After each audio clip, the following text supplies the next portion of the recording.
Olá pessoal, olá estudantes para concurso público. Estamos aqui no Estúdio Aulas, eu sou o professor Paulo Lacerda, para passar uma dica super especial para vocês de administração de recursos materiais, um mapa central para você se sentir mais confortável ao tentar resolver uma questão em prova de concurso. A lembrança deste mapa que vamos passar para vocês vai ser de suma importância para você lembrar de detalhes, né, na hora da resolução das questões. A gente sabe que a administração de materiais não é uma matéria tão simples assim, mas depois desse aulão, com certeza você vai ter mais chance na sua prova para alcançar a tua sonhada vaga em concurso público. Olho na tela para a gente falar desse aulão, desse tema tão importante, ARM. Bom, ARM,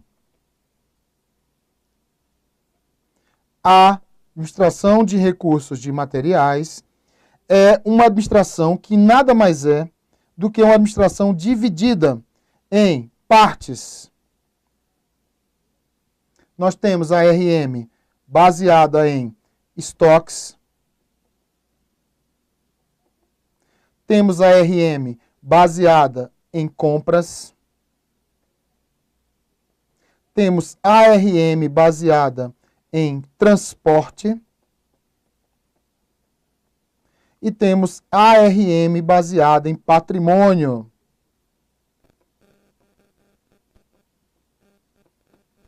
Tá aqui então, você contrata o administrador de materiais para quê? Para lidar com estoques, compras, transporte e patrimônio, claro, com suas variações seguintes, né? Então, estoque, compras, transporte e patrimônio. Bom, vamos começar pelo lado de baixo aqui, patrimônio. O que a gente precisa saber sobre patrimônio? Bom, patrimônio, pessoal, patrimônio é um conjunto de bens e direitos.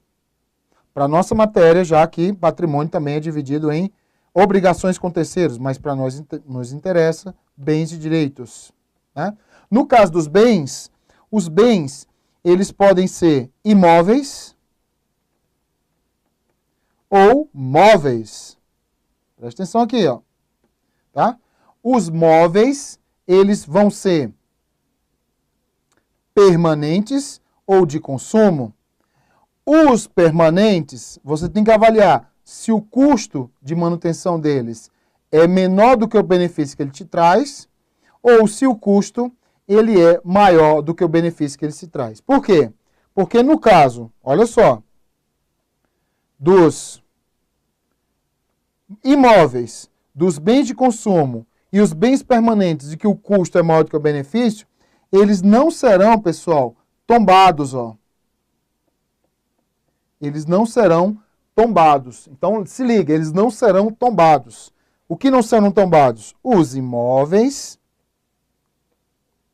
os bens de consumo, né? E os bens os bens permanentes, onde o custo seja maior do que o benefício, como por exemplo um grampeador. Um grampeador, o custo de cuidar dele é maior do que o benefício que ele te dá. Então você não tomba, vai ter um sistema simplificado de controle. Lembrando que os bens de consumo nada mais são do que aqueles bens que serão estocados. Então vai ter um controle especial para eles, tá?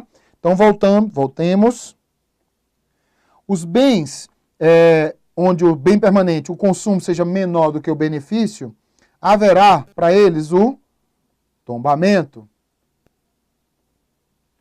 Depois do tombamento, haverá o inventário. E depois do inventário, por acaso esse produto não serve mais, haverá a baixa deles. Tudo bem? Bom, o que é o tombamento? O tombamento nada mais é do que o ingresso desse bem no patrimônio do acervo. Ele vai receber um código. Esse código ele vai ter com base em uma plaqueta de alumínio, uma plaqueta ou um código de barras. Um código de barras para representar a entrada desse item no patrimônio, no acervo do Estado, tá? Quando há um tombamento, haverá uma certa vida útil dele, né? A qual pode gerar no futuro uma baixa. Então, o inventário, ele serve para quê? Para controlar, ó, a entrada, a vida dele e, por acaso, a saída dele do patrimônio. Quando faz-se o tombamento, ele identifica que o item é servível, e prestável.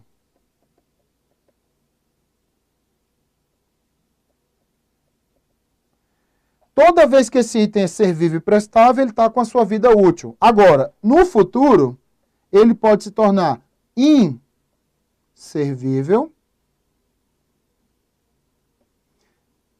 ou imprestável. Tá? Isso vai ser importante na hora que eu identificar, na hora da baixa. E aí o inventário, ele vai acompanhando a vida útil desse bem. Tá? O inventário, ele vai inventariar com base em características, e eu cito para vocês aqui duas que podem ser cobradas na sua prova, que é o sistema Cutoff. O sistema Cutoff é um sistema no qual impede a entrada e saída de bens dentro do patrimônio. E a chamada acurácia. A acurácia, ela também é um procedimento utilizado de contagem de bem, na qual, quanto maior a acurácia, mais certeza tem nessa contagem. E, por fim, os tipos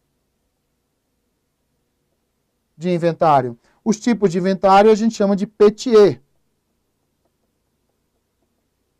O PETIE, ele é periódico, eventual, de transferência, inicial, ou de extinção ou transformação. É o PETIE. Lembre-se, esses dois primeiros, inclusive, são os mais cobrados, tudo bem? E aí, quando o item não serve mais, eu dou baixa nele, né? Eu posso dar baixa nele por ele ser inservível ou por ele ser imprestável.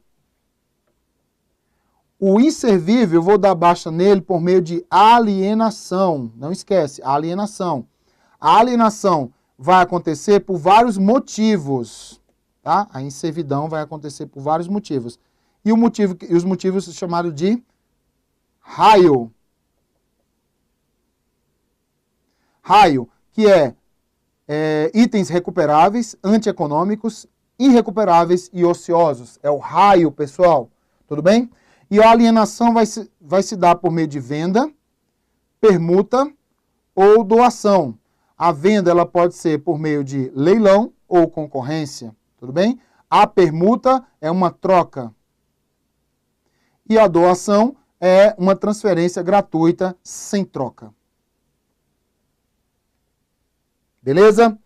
E os itens imprestáveis? Os itens imprestáveis, eles vão se operacionalizar por meio do motivo, né? Eles têm um motivo, e o motivo é chamado de NIP. NIP significa natureza dele, insetos, patologia ou irremobilidade de fraude desse bem. E eles deverão sair do patrimônio por meio de a inutilização ou de abandono. Não se aliena bens imprestáveis, que tem um NIP, beleza? Então, essa é a síntese do sistema de patrimônio. Agora vamos lá, pessoal, para o sistema, né, de transporte. O transporte ele é dividido em farda.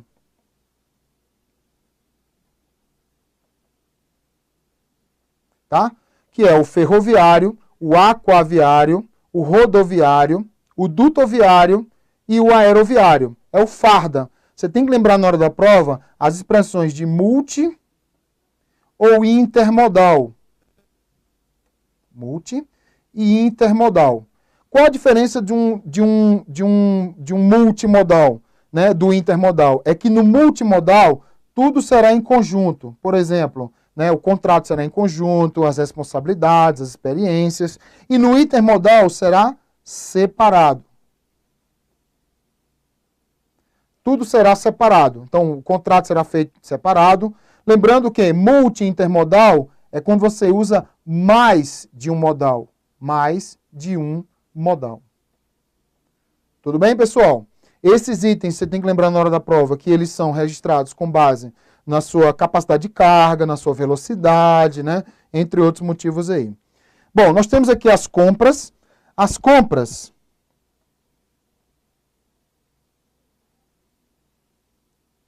As compras, elas serão divididas principalmente em etapas. É o que mais cai em prova de concurso. Tá? Essas etapas, elas são divididas em introdução, solicitação, coleta de preços, pedido e o follow-up.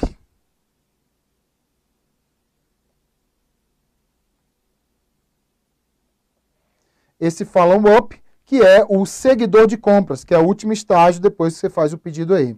Então lembre-se, introdução, solicitação, coleta de preço, que no Estado brasileiro é chamada de licitação, pedido, né? Eu vou fazer o pedido do item de quem ganhou, né? E o follow-up, que é o acompanhador, que faz diligências, né? Essas são as etapas. E para finalizar, os estoques, que é a parte mais nobre, né? Das provas de concurso público, aquela que você tem que ter mais atenção. Atenção, muita atenção. Você tem que ter muita atenção na hora do registro desse bem. Então vamos lá. Os estoques são divididos em armazenagem,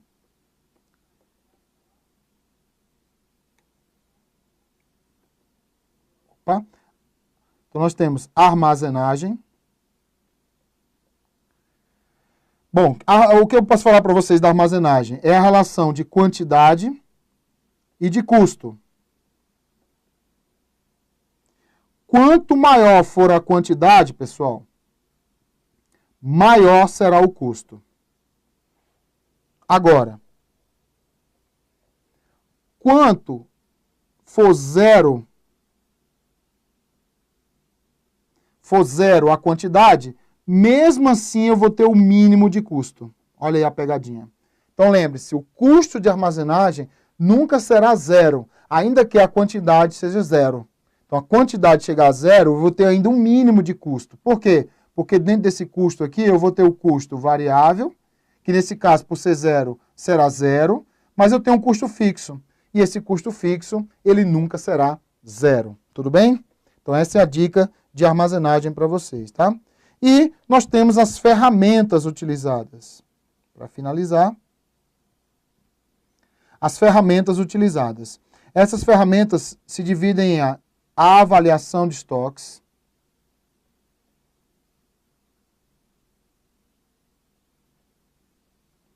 a avaliação de estoques que é dada por métodos. Nós temos o método PEPS,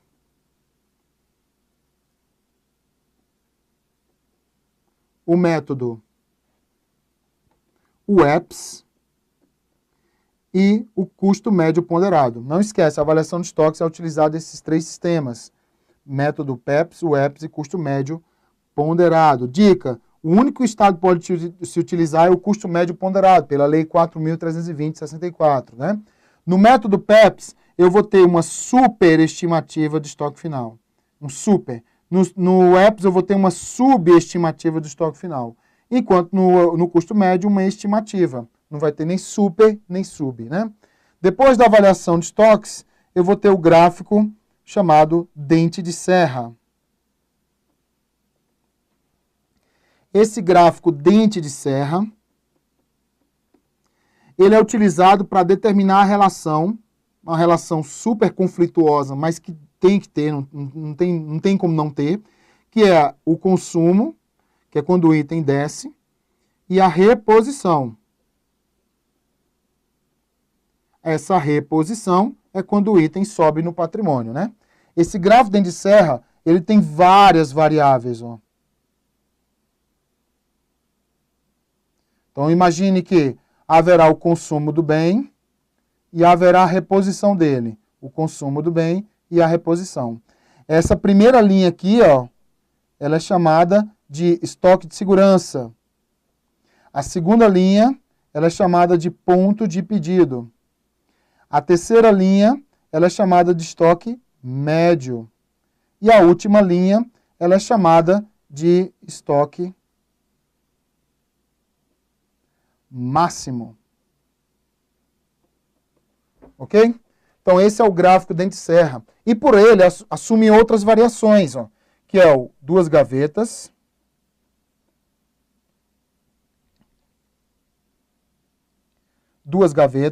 o máximo mínimo e a revisão periódica. Então lembre-se, duas gavetas, máximo, mínimo e revisão periódica. São as três formas de controle à conta do gráfico dente de serra. Tudo bem? A grande diferença na relação do máximo mínimo, atenção a isso aqui, ó, do máximo mínimo para a revisão periódica é a questão da quantidade comprada e da variação temporal. No caso do máximo mínimo, a quantidade comprada sempre vai ser fixa, enquanto o tempo vai ser variável, tá? Já na revisão periódica, a quantidade vai ser variável em tempos de intervalos de compras fixo. Então não esqueça essa relação de quantidade e tempo na hora da compra do máximo mínimo e revisão periódica, tá? Outra coisa importante,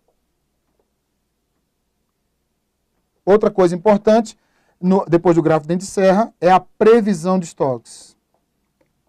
Previsão de estoques, tá? Essa previsão de estoques, ela é dada de acordo com técnicas, gráficos e médias. Não esquece, técnicas, gráficos e médias. Nas técnicas nós temos três, que é o projeção, explicação e o predileção, é o PEP, tá? No gráfico nós temos o horizontal, o sazonal e o sujeito à tendência, é o HST.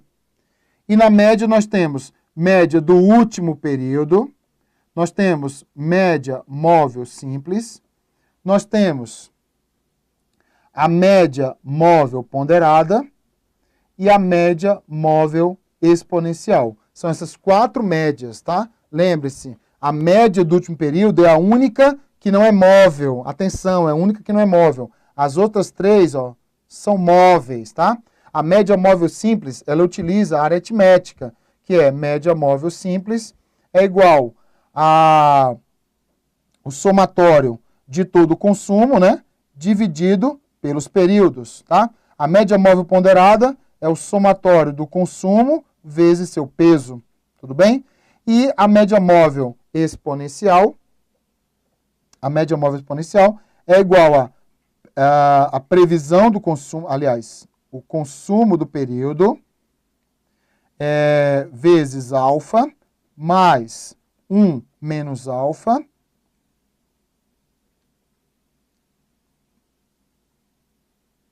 isso vezes a previsão de consumo. Esse é o cálculo, já foi cobrado algumas vezes em prova, então é sempre bom memorizar. Consumo vezes alfa, o alfa ele vai te dar em prova, mais 1 menos alfa vezes previsão de consumo. Então é previsão, alfa e consumo, previsão e alfa são as três variáveis da previsão de consumo, ok? Temos também, pessoal, chamada classificação de materiais. A classificação de materiais, como o nome já diz, para classificar os bens. Então, classe formal, classe material. Na classe formal, eu posso dividir assim. Classe formal, nós temos os atributos. Os atributos é o PAF. Não esquece, PAF, que é praticidade, abrangência e flexibilidade. Temos também, pessoal, a parte dos objetivos. Os objetivos, né? Que é catalogar, simplificar,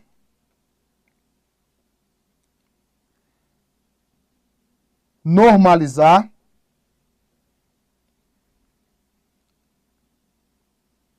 padronizar, especificar e codificar.